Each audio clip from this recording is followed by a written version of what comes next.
वंदे मातरम. नमस्कार देशबांधवांनो, मी राजन वडके. तुम्ही पाहत आहात स्मरणगाथा क्रांतीवीरांची. हुतात्मा भगतसिंग म्हटलं की त्यांच्या नावापुढं सहजपणे आपल्या तोंडातून क्रांतिकारक सुखदेव आणि राजगुरू यांची नावं बाहेर पडतात. सुखदेव, ज्यांनी भारताच्या स्वातंत्र्यासाठी ब्रिटिश सरकारविरुद्ध लढा दिला, ते हिंदुस्थान सोशलिस्ट रिपब्लिक असोसिएशनचे सदस्य होते. 23 मार्च 1931 या दिवशी भगतसिंग, शिवराम हरी राजगुरू यांच्यासह त्यांनाही फाशी देण्यात आलं. पंजाबमधील लुधियाना येथील नवघरा येथे पंजाबी खत्री कुटुंबात 15 मे 1907 या दिवशी सुखदेव यांचा जन्म झाला. त्यांच्या वडिलांचं नाव रामलाल थापर तर आईचं नाव राल्ली देवी होतं. बालपणीच त्यांचे वडील रामलाल यांचा मृत्यू झाल्यानं त्यांचे काका लाला अचिंतराम यांनी त्यांचं पालनपोषण केलं. लहानपणापासूनच ब्रिटिशांकडून भारतीयांवर होत असलेले अन्याय आणि अत्याचार त्यांनी जवळून पाहिले होते. तेव्हापासूनच स्वातंत्र्याचं स्वप्न उरी बाळगून त्यांनी आपलं जीवन सुरू केलं.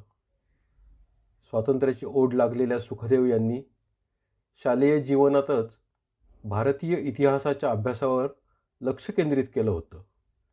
शालेय शिक्षणानंतर त्यांनी लाहोरमधील नॅशनल कॉलेजमध्ये प्रवेश घेतला. कॉलेजमधील अभ्यासिकेत सुखदेव यांनी हिंदुस्थानचा इतिहास, रशियन राज्यक्रांती या विषयांचा चिकित्सकपणे अभ्यास केला.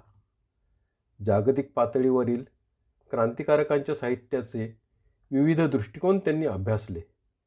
याच कॉलेजमध्ये क्रांतिकारक रामप्रसाद बिस्मिल, चंद्रशेखर आझाद, भगतसिंग, भगवतीचरण वोहरा अशा क्रांतिकारकांशी त्यांची ओळख झाली.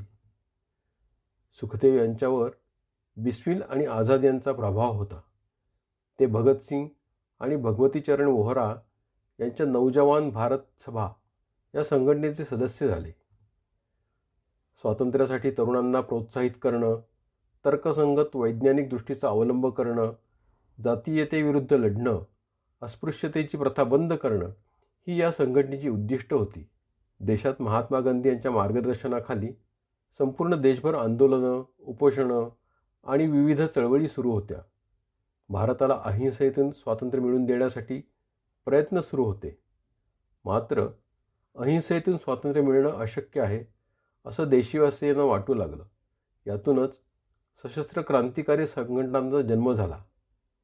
या क्रांतिकारकांनी गुप्तपणे स्थापन केलेल्या हिंदुस्थान सोशलिस्ट रिपब्लिकन असोसिएशन या देशव्यापी संघटनेचे सुखदेव सदस्य झाले.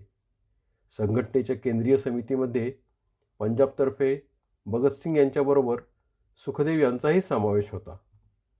भारत मातेला इंग्रजांच्या तावडीतून मुक्त करणं हा त्यांचा एकमेव उद्देश होता. संघटनेच्या ठरलेल्या कार्यक्रमानुसार बॉम्बची कवचे बनवण्यासाठी सुखदेव लाहोरला गेले. नंतर त्यांनी झाशी येथे तयार बॉम्बची चाचणीसुद्धा घेतली.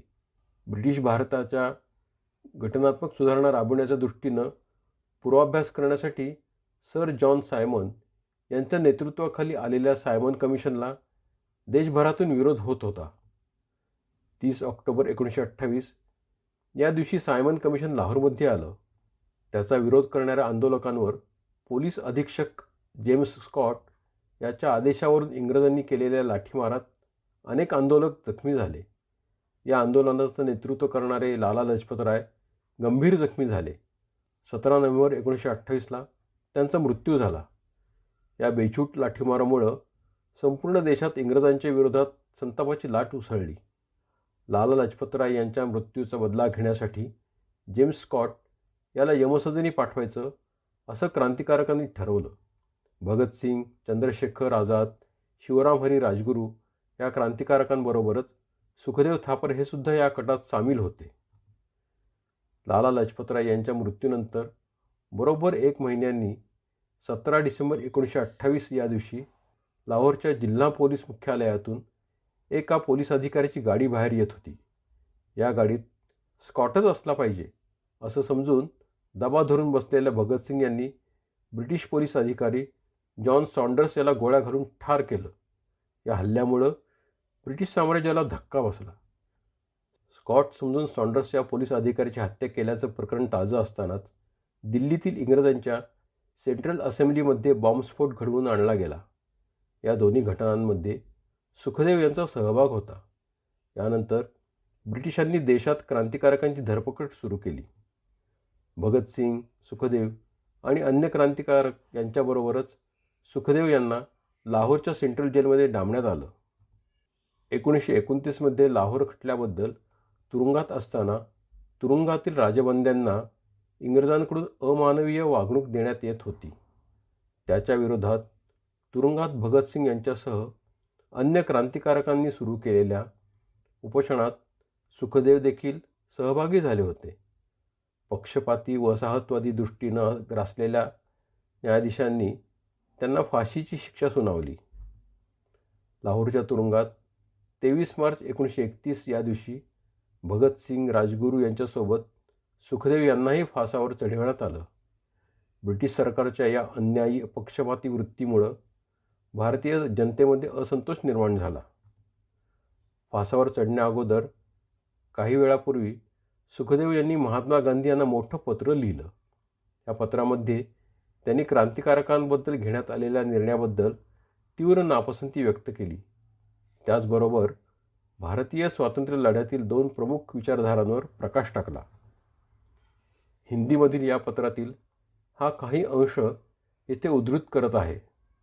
सुखदेव यांनी म्हटलं आहे की आपने समझौते के बाद अपना आंदोलन बंद किया है और फलस्वरूप आपके सभी कैदी रिहा हुए हैं, पर क्रांतिकारी कैदियों का क्या? 1915 से जेलों में पड़े हुए गदर पार्टी के सभी 20 कैदी सज़ा की मियाद पूरी हो जाने पर भी अब तक जेलों में बंद है. मार्शल कानून के 20 कैदी आज भी जिंदा कब्रों में दफनाए पड़े हैं. देवगढ़, काकोरी, मछुआ बाजार और लाहौर षड्यंत्र के कैदी अब तक जेलों की 4 दीवारी में बंद पड़े हुए कैदियों में से कुछ है. बहुसंख्य क्रांतिवादी भागते फिरते हैं और उनमें कई तो स्त्रियां हैं. सचमुच आधा दर्जन से अधिक कैदी फांसी पर लटकने की राह देख रहे हैं. उन सब का क्या? असा प्रश्न त्यांनी उपस्थित केला. सुखदेव यांना हंसराज भोरा यांच्या प्रयत्नांमुळं लाहोर खट्ट्यात माफीचा साक्षीदार होण्याची संधी आली होती. मात्र त्यांनी ती बाणेदारपणे अव्हेरली. या आणि अशा अनेक प्रसंगातून सुखदेव यांचं अतुलनीय धैर्य, प्रखर देशभक्ती आणि त्यागीवृत्ती याचा प्रत्यय येतो. क्रांतिकारक सुखदेव यांच्या स्मृतिप्रित्यर्थ लुधियाना येथील शाळेला त्यांचं नाव देण्यात आलं आहे. भारत माता की जय.